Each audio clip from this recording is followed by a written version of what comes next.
تو وہاں اگر اس کو ضائع کر دیا تو اتنی بڑی سزا بھی ہے. ظاہر ہے جو بندہ چانس کو موقع کو ضائع کر دیتا ہے، ویل نہیں کرتا، تو اس کے لیے پھر بدنامی بھی اتنی بالکل ہوتی جاسر ہے. صاحب آپ نے ٹھیک فرمایا کہ اگر ہم رمضان کے مہینے میں چھوٹا سے چھوٹا کام بھی کریں گے نا تو وہ نیکی ہوگی اور اسی کی طرف جانا بھی چاہیے. لیکن ہم تھوڑی سی بات کر لیتے ہیں روزے کے حوالے سے. اکثر لوگ روزہ تو رکھ لیتے ہیں لیکن اس کے بعد ان کو بوجھ لگنے لگ جاتا ہے، سو جاتے ہیں، سو کر ٹائم گزارنا، بچوں کے ہاتھ میں فون ہم نے دیکھ لیے کہ وہ سارا دن فون پر لگے رہتے ہیں. آپ کیا سمجھتے ہیں کہ کس طرح سے ہم نے اپنی ایک روٹین سیٹ کرنی ہے رمضان میں؟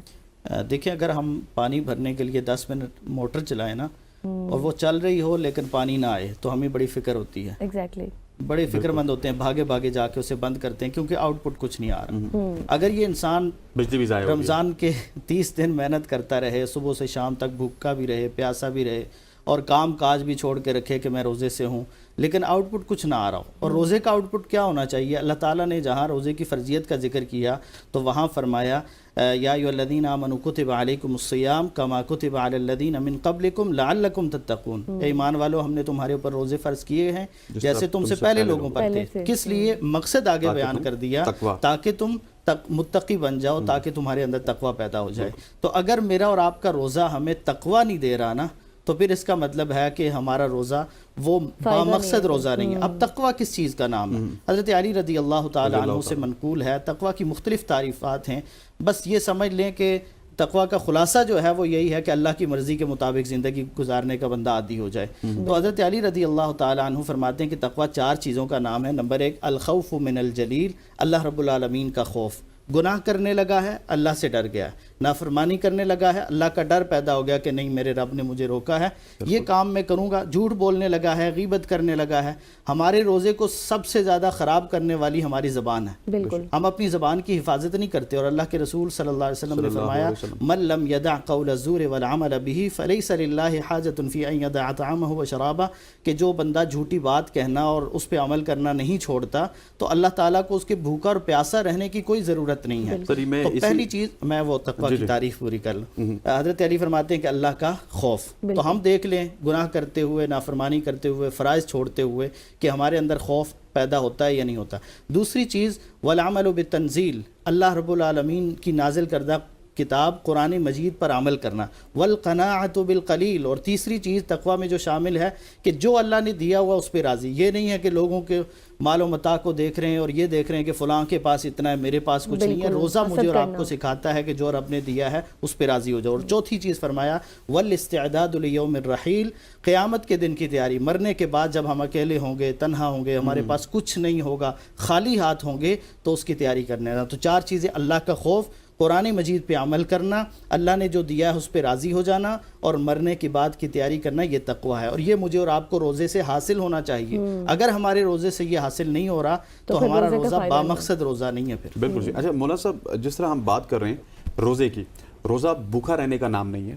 آپ نے اپنی نظروں کی حفاظت کرنی ہے، آپ نے اپنی زبان کی حفاظت کرنی ہے. آپ اگر کوئی معاملات کر رہے ہیں، کاروباری معاملات ہیں، تو جس طرح آپ نے بولا کہ اگر آپ روزے کی حالت میں تو آپ پھر جھوٹ بھی نہ بولیے. یہ نہیں کہ ادھر آپ نے روزہ رکھا ہوا اور ادھر آپ جھوٹ بول رہے ہیں، ادھر آپ نظروں کی حفاظت نہیں کر رہے. یہ کتنا امپورٹنٹ ہے. اگر آپ نے صرف روزہ رکھا ہوا ہے، آپ اپنی نظروں کی حفاظت بھی نہیں کر رہے، آپ اپنی زبان کی حفاظت بھی نہیں کر رہے، آپ اپنے عمل سے بھی یہ ظاہر نہیں کر رہے، تو پھر اس روزے کا فائدہ کیا ہے؟ بالکل ایسے ہی ہے. دیکھیں روزہ جب ہم رکھتے ہیں تو جو ہم نے حلال کمائی کی ہوتی ہے اس میں سے بھی ہم دن کے وقت کھا پی نہیں سکتے.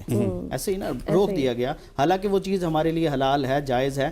اور حرام کھانے لگ جائیں تو وہ تو بالولا ظاہر ہے کہ اس کی تو بالکل زندگی میں کبھی بھی اجازت نہیں ہے. بالکل. جو بندہ روزہ رکھتا ہے، بھوکا اور پیاسا رہتا ہے، اللہ کا حکم سمجھ کے کہ اللہ نے روکا ہے کہ تم نے کھانا پینا نہیں ہے تو دن کے وقت کھانا پیتا نہیں ہے، حالانکہ اس نے وہ حلال کمایا، بڑی محنت مزدوری کر کے اس نے مشقتیں اٹھا کے کمایا ہے، لیکن نہیں کھا رہا. کیوں نہیں کھا رہا؟ کہ اللہ نے روکا ہے. اب اس بندے کو سوچنا چاہیے کہ یہ تو حلال تھا جو میں نے اللہ کے کہنے پہ چھوڑا ہے، جو حرام ہے وہ میں اللہ کے کہنے پہ کیوں نہیں چھوڑ رہا؟ بالکل. سود کیوں نہیں چھوڑ رہا، میں رشوت کیوں نہیں چھوڑ رہا؟ میرے اور آپ کے معاملات آپ دیکھیں، ہم کسی جگہ کسی ادارے میں چلے جائیں، پیسے دیے بغیر ہمارا کوئی کام ہو سکتا ہے؟ روزہ بھی رکھا ہوتا ہے لیکن وہ لینا ہم نہیں چھوڑ رہے.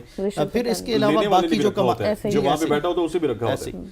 باقی جو چیزیں ہیں اس کے ساتھ ساتھ آپ نے زبان کی بات کی، تو ابھی میں نے آپ کے سامنے حدیث بھی رکھی کہ اللہ کے رسول نے کہا جو بندہ جھوٹی بات کہنا اور زبان سے خیر کی بات کہنے کی اجازت. اور یہ صرف روزے کے ساتھ خاص نہیں ہے، اللہ کے رسول نے کہا من کان یؤمن باللہ والیوم الاخر فلیقل خیرا او لیصمت، کہ جو بندہ اللہ پر اور آخرت پر ایمان رکھتا ہے وہ خیر کی بات بالکل خاموش ہو ریاست جائے۔ صاحب، اب جیسے آپ نے بات کی نا رشوت کے حوالے سے ہم بات کر رہے ہیں، تھوڑا سا زکوٰۃ کو بھی ٹچ کر لیتے ہیں۔ ہم نے اکثر دیکھا ہے کہ جیسے ہی رمضان قریب آتا ہے لوگ اپنے بینکوں سے پیسے وغیرہ بھی نکلوانا شروع کر دیتے ہیں تاکہ زکوٰۃ اس طرح سے نہ دینی پڑے، تو کیا حکم ہے زکوٰۃ کے حوالے سے دیکھیں اور مستحقین اس کے کون کون سے ہیں اس حوالے سے؟ ایک تو میں اس حوالے سے یہ بات ظاہر کر دوں کہ عام طور پہ لوگوں کے ذہن میں یہ ہوتا ہے کہ شاید زکوٰۃ صرف رمضان میں دی جاتی ہے، ایسا نہیں ہے۔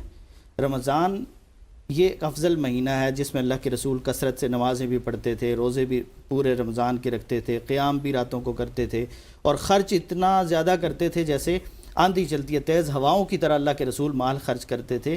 لیکن ہم نے یہ جو سمجھ رکھا ہے کہ ہم نے زکوٰۃ صرف رمضان میں دینی ہے، یہ کچھ لوگوں کی غلط فہمی بھی ہو سکتی ہے۔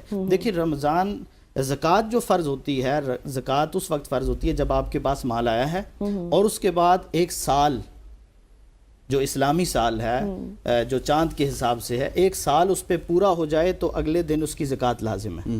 اب کوئی بندہ اس کی زکوٰۃ اس کی دینی تو بنتی ہے محرم کے مہینے میں، اور وہ انتظار کر رہا ہے کہ نہیں رمضان آئے گا تو میں تب زکوٰۃ دوں گا، تو ایسے نہیں کرنا چاہیے۔ جب زکوٰۃ فرض ہو گئی اسی وقت ادائیگی کرنی چاہیے، لیکن چونکہ ہمارے ہاں عام طور پر زکوٰۃ رمضان کے مہینے میں دی جاتی ہے، پتہ نہیں اس کی پیچھے یعنی وجہ آپ کے کیا مال ہے۔ کو ایک سال مکمل ہو جائے تو آپ نے دے یہ دی 7.5 تولے ہی ہے یا ابھی؟ زکوٰۃ جو ہے نا وہ 4 چیزوں پہ ہے۔ نمبر 1 سونا اور چاندی۔ سونا جب 7.5 تولے ہوگا تو اس پہ زکوٰۃ ہے، اور چاندی اگر 52 تولے ہوگی تو اس پہ زکوٰۃ ہے۔ دوسری چیز ہے جس پہ زکوٰۃ لازم ہوتی ہے مال مویشی۔ مال مویشی اگر کسی کے پاس اتنے ہیں کہ 30 گائے ہیں تو پھر اس پہ زکوٰۃ ہے، اور 40 بکریاں ہیں یا اس سے زیادہ تو اس پہ زکوٰۃ ہے، 5 یا اس سے زیادہ اونٹ ہیں تو اس پہ زکوٰۃ ہے۔ 2 چیزیں ہو گئی بنیادی۔ تیسری چیز ہے کھیتی باڑی۔ جو بندہ کماتا ہے اور زمین سے فائدہ حاصل کرتا ہے، اس میں 2 طرح کی زکوٰۃ ہوتی ہے، اس جس کے سے علاوہ عشر 5ویں چیز بھی ہے کوئی؟ 4 چیزیں۔ چوتھی کون سی چیز ہے سر؟ ہمارے پاس 30 سیکنڈ۔ اچھا، چوتھی چیز جو ہے نا وہ کاروباری مال جو ہے، سامان تجارت۔ سر بہت بہت شکریہ، جزاک اللہ۔ ہمارے پاس وقت تھوڑا سا کم تھا، لیکن مفتی صاحب کی باتوں سے ہم نے ایک کوشش کی کہ تمام تر چیزیں ہم آج جان سکیں۔ خواتین و حضرات، آج کی صبح کی سوچ سے اتنا ہی۔ مجھے غزل کو، ہماری پوری پروڈکشن ٹیم کو اجازت دیجیے۔ منڈے تک انشاءاللہ ملاقات ہوگی آپ سے۔ اسٹے ٹیون اینڈ اللہ حافظ۔ اللہ حافظ۔